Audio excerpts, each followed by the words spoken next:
Welcome back. It is Wednesday, June 28th, and the MLB. Our three favorite picks are on the way. It's Austin, joined by Logan. Let's recap yesterday, a 1-2 day. Let's talk about it. Our added play of the day, Corey Seager, 2+ bases. Took sort of a miracle, but he comes and cuts through. He needed his fifth plate appearance. He hits a double off the wall, almost hit a home run. He was my Dinger Tuesday play. He had two shots. One that went right down the line, just was a few feet foul. Did not get the home run either, but we'll take the 2+ bases. My next one, my other player prop, Anthony Rizzo, over 1.5 hits plus runs plus RBIs. Yeah, probably the last chance that I take a Yankees HRR prop. I mean, if you took his bases prop, which I know some people did, that was a free winner. He had a double down the line. He also had 2 walks in there. Just no one on the Yankees could hit him around. The Yankees score 1 run. So what can you do there? And then Logan's pick, the Brewers Mets over 5.5 first 5. Hey, shout out the Brewers for doing absolutely nothing. They had plenty of chances. The Mets scored 4 in the first 5. The Brewers had bases loaded with 1 out, the first and second with no outs, grounded to double play time and time again. Look, hey, hopefully we bounce back today. I'm feeling really good. I really like the card we got today. Arguably one of my favorite cards we've had over the last 3 days. We put more units on it, but we can't afford to lose more. But if we do somehow go 0-3 today, which ain't happening, we're giving away some money. So make sure you hit that subscribe button. We'll talk about that if we do go 0-3. But we're not going 0-3. We're going to start in this play, and we're going to one of the earlier starts, the 4 p.m. start. I'm going to the Mariners. I'm taking their team total under 5, which is currently -122 on FanDuel. Now, Logan has banned the Mariners, and rightfully so. Logan will go in the middle here because I got 2 picks today, so I wanted to split it up. But look, if the Mariners somehow, ruin me today, I'll put them on my ban list as well because we just have not had a great track record with this team. So let's talk about exactly why I'm fading the Mariners, though. And there's going to be the immediate question, Austin, what if it's at 4.5? Well, I do not mind the under at 4.5. I would probably only play that for about half a unit. If you are on DraftKings where they have the line at 4.5, but the ability to same game parlay, an interesting thing I did consider was the same game parlay of the Mariners under 5.5 team total, which is an alt line. And then Patrick Corbin, who's going to start for the Nationals, 4+ hits allowed. Corbin, if he doesn't give up 4+ hits, he either got injured or he's pitching a masterclass most likely, and that would be -120. But let's talk about this team total under at 5, and it's -122 on FanDuel. And if you want to wait for a live bet, sometimes Corbin likes to spot the other team, 1, 2, or 3 runs in the first inning before, he starts to dial it back in. Now, a lot of people aren't going to run out to back Mr. Patrick Corbin, and rightfully so. And look, we would take the Nationals plus 1.5, but I'd rather just lean on with just one side. Patrick Corbin will start 5.32 ERA and 1.61 WHIP. Corbin coming off a very nice 7 earned run performance versus the Padres. So only way to go is up here. I mean, I don't see him giving up 8 earned runs, and I think he's going to pitch better here today. Now, like I said, Corbin's not necessarily a guy that a lot of people are going to back. In fact, I would not be surprised if every parlay today of the people cooking up an MLB parlay probably starts with the Braves money line at 12, and if that somehow loses, they're going to go to the Mariners money line or -1.5 as the first leg in their next parlay. And while I'm not saying, hey, the Mariners are losing this game outright, they did lose outright last night. I do think they win here today, but they could win with 4 runs. If they are winning, they're not probably going to bat in the 8th or in the 9th inning. And we look at Corbin. He's faced the gauntlet of the schedule recently. I mean, you've seen his matchups against the Padres, Marlins, Astros, Diamondbacks, Dodgers. I mean, Marlins, Diamondbacks, and Dodgers are 3 of the top teams against lefties. You also get the Astros, and they're always an annoying team. The Padres are always a team you never know what's going to show up on paper. And you look at the Mariners, not a great lefty hitting team. They're at 19th in batting average, 23rd in OPS versus lefties. I mean, yesterday you saw the Mariners, bases loaded in extra innings. Yeah, they couldn't manufacture a single run off that. This is the offense we're talking about. They're always wishy-washy. And while you could say maybe they're going to score some runs today, we also could see this team, just completely fizzle out after their hot streak, on the road. And we see this also as an earlier start. Now, I don't necessarily play into, player analytic or, how the players feel. But I mean, you look at the early start at 4 p.m., 1 p.m. local time. This is a game that went to 10 p.m. local, 1 a.m. last night. It was still going on when I went to bed. So maybe these players come in a little bit slow here. And if you get slow to Patrick Corbin, get him in a little bit of a groove, then get pitch a decent game. I'm not saying Patrick Corbin's throwing a masterclass. I'm not saying he's, going 7 innings pitched, 0 hits, or 0 earned runs. He's going to give up some runs, but this is also a Mariners team that leaves a lot of guys on base. And while the Nationals bullpen isn't great, they're able to hold it down. They've been better as of late, and any bullpen can go out there and get you, a couple innings of work. And at the end of the day, I think Corbin's going to pitch decently today. I don't think he's giving up 7 earned runs again. He can actually give up, 3 here today, and we still have a chance. Could push at 5 if that's the worst case scenario. But I'm going to end this with the most useless stat that I could find. The Mariners, 30th in batting average, 29th in OPS on Wednesdays. Maybe the Mariners fading them on the Wednesdays is a way to do it. I'm just kidding. I don't really think anything plays into it, but I do think Corbin has a decent outing today. I'm not saying he throws a masterclass, but I think he at least pitches well. Gives us a chance here. Give me the Mariners. Team total under 5 has the push potential there at -122. I'm still hoping it goes under 4.5 because we need it under 4.5 to cash this one. But either way, I like this to at least see the Mariners score 5 or less. That'll be my first play. But Logan, what you got for the people today? I'm always down to fade the Mariners. I wake up and I love the idea today, Austin. But for my pick, I'm going to a first 5-run line, and I'm taking the Orioles first 5-run line -0.5, -122 on odds on FanDuel's currently your best value. I would play this to like -135. Any more juice than that, I probably wouldn't. If you're watching this video early and DraftKings doesn't have any lines, just be patient. They will definitely have a first 5-run line. I don't know what the value on that one is. It could be a little bit better, could be a little bit worse, not quite sure. But this is not a line read. Yesterday's pick was a line read. Naturally, bad beat suffered in there. But today, it's just a blind, wake up, fade Luke Weaver pick for me. Because Luke Weaver, starting for the Reds today, is one of those pitchers on my list of like auto-fade pitchers. I think the Orioles can give Gibson, who's starting for the Orioles today, a 1+ run lead through 5 innings. Obviously, if they tie, we do lose this one, being on the -1/2 side.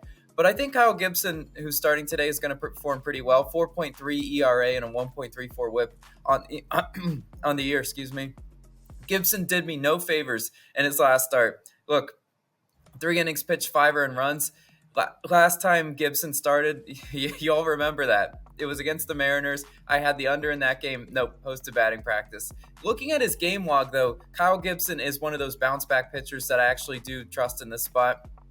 Look, in starts where he allowed 4 earned runs or more, he followed it up in his next start by 2 earned runs or less in the next game. So he's just one of those up-and-down pitchers. Like, sometimes you catch a bad Gibson start, sometimes you catch a good one. I think we're in line for a good one today, actually. Now, a lot of people love the Cincinnati Red team. Who doesn't love the Rally Reds, right? Cincinnati only hitting .225 in their last 3 games. In June, the Reds are only hitting .235 on the road. That's kind of like a wake-up call for all of the people that want to back Reds just blindly and want to take all sorts of Reds props. They're not that good away from Great American Ballpark. They are, Gibson could be in line for a decent start today if he does have his pitches located where he needs them. Because in his last game, he did not have his location, and when he had to throw a strike, it had to be across the plate. And of course the Mariners touched him for extra base hits. I think Gibson in this start can keep the Reds bats in check and give the offense a chance to hit Luke Weaver obviously starting for the Reds today, 6.86 ERA and a 1.59 WHIP. Those numbers are nasty, right? Like, he's a bad pitcher, just like Peterson was a bad pitcher yesterday. The numbers can say what they want. At the end of the day, are you going to be able to hit him? I think the Orioles will. Weaver, 13th percentile in expected batting average, 25th percentile in hard hit percentage, 8th percentile in expected slugging, and 23rd percentile in K percentage. Those are some just awful numbers.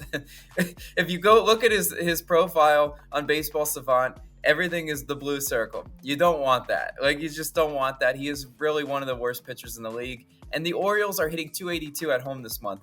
After only putting up 1 run yesterday, this offense will bounce back today. I mean, the total is set to 9 in this one. A lot of people are going to be on the over naturally in this one, but I think the Orioles are the ones that do most of the damage against Luke Weaver. I think the pathway to victory in this one, obviously, they're going to provide Gibson enough run support. Gibson's not going to go out and host batting practice, and the Orioles will lead by 1 or more through 5 innings in this one. Feel really good about this bet. We're gonna hopefully cash this one. Austin, you're ending it with a player prop. What do you got for us?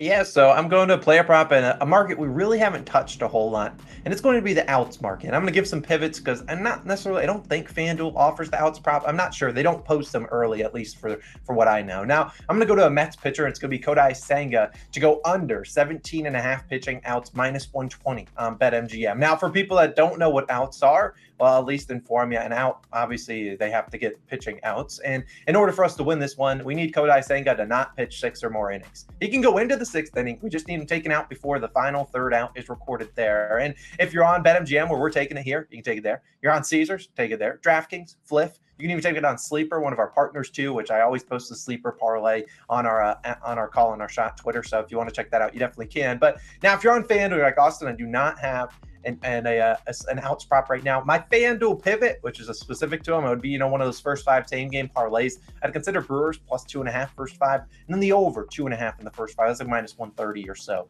But let's talk about Senga, because obviously that revolves sort of around Senga. But why am I fading him today? Now let's talk about him. 3.52 ERA, 1.34 WHIP.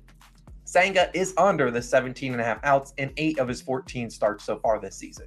Like I said, in order for him to go under this, he needs to throw less than 6 innings. And I certainly think he might get close, but I think the Brewers can touch him up and get us a chance here. Now, yesterday you saw the Mets and David Peterson. They let him throw 110 pitches.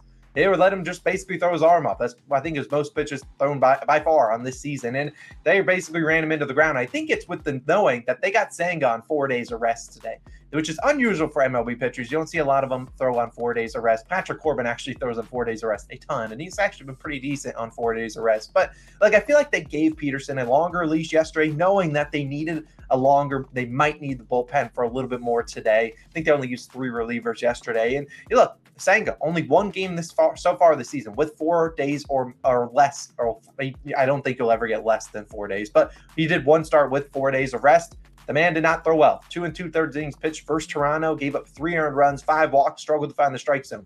Well, I doubt Senga produces that same stat line today. I'll take it if it's going to be a no sweat bet like that. And this is a Brewers team that it would be fitting if they showed up on the day after Logan decided, hey, maybe the Brewers will show up, and they didn't. It'd be fitting if they showed up, because yesterday they did no help for him. And they were grounded into double plays. Honestly, Peterson's lucky he made it 6 innings pitch with 110 pitches, because there were many opportunities where they could have really blew the can off, actually did something with him. But when I talk about a few stats about Senga, here's what we're going to end with. Senga, 6th percentile walk percentage, struggles to find the zone sometimes, and walks are our friend. We want walks. We want to run up that pitch count. He's also 26th percentile in chase rate. And this is a Brewers team, love him or hate him, they see the 2nd most pitches per plate appearance. If they don't want to go out there and get hits, they could at the very least, just run up the pitch count, foul off some balls. Like I said, Senga's been struggling with walks. He's been struggling with getting guys to chase. This is a Brewers team that hopefully they don't chase a lot of pitches. Senga averaging nearly 4 pitches per plate appearance, which is pretty high. In terms of qualified pitchers towards this metric. So on a short rest, I really don't see him getting a big leash here today. Yesterday, like I said, the Brewers helped Peterson out with several double plays. If you can avoid those double plays, which really help that outs count, should have a good chance here. If you look at the 5 of the 6 starts where we saw Senga go over this outs line, get at least 18 or more, he threw 96, 99, 100, 101, and 104 pitches. Look, if the Mets want to run Senga into the ground and let him throw over nearly 100 pitches, that's fine with me. But look, the All-Star break approaching, Senga probably has, let's say, maybe 1 more start in him prior to the All-Star break, maybe 2 if they squeak it out. I just don't see him having a long leash today. It's also, an over under 8.5 or 9. Brewers, they didn't bring the bats yesterday, but they still had, they had plenty of chances. Hopefully they bring them today. And if they don't want to bring them, like I said, they can just foul off some pitches, have a couple 10-pitch at-bats, and that goes a long way with running up the pitch count for Senga. So I think this is a good one. I haven't touched an ounce prop a whole lot, but it is available in a bunch of different books. So while it might not be on FanDuel, you got almost, 3 or 4 other options to bet it on. So give me Senga under 17.5 outs, minus 120 on FanDuel as our 3rd and final play of the day. But Logan, I'll let you wrap it up. What you got for the people? Well, I really do think we're confident in these plays today, and I think we're in due for a winning day. Look, of course the L's just keep coming yesterday, comical with what the Brewers did, but I like what you're rolling with today, Austin. I really do like the call on Kodai Senga. I think we're mixing a team total, we're mixing an outs prop, and we're mixing a first 5 today. We're diversifying our card. Hopefully, we're gonna get back on track today. Yeah, like I said at the top of the show, I really like the picks today. Hopefully you guys haven't lost faith in us. We're still profitable in the year. I know it's been a sucky June. We'll recap the month of June when that time comes on July 1st. But I'm feeling really good about the slate. I'm feeling good. If we can get that 3-0 sweep, Logan is shaving the beard. He promised that to the kids. He might even dye it purple, is apparently what my dad. But either way, we'll have a 3-0 day. We also have an RBI parlay, which we have never done an RBI parlay. It's on Dimers. It's at plus 1,000 odds. If you just want to check it out, 3 guys we think get an RBI. One's an earlier start. So check it out. Links on the screen right underneath my face. Go check that out, as well as another video there too. But Logan, let's go 3-0. Let's shave that beard and let's have a great day. We'll see you guys back in tomorrow for some more picks. Peace.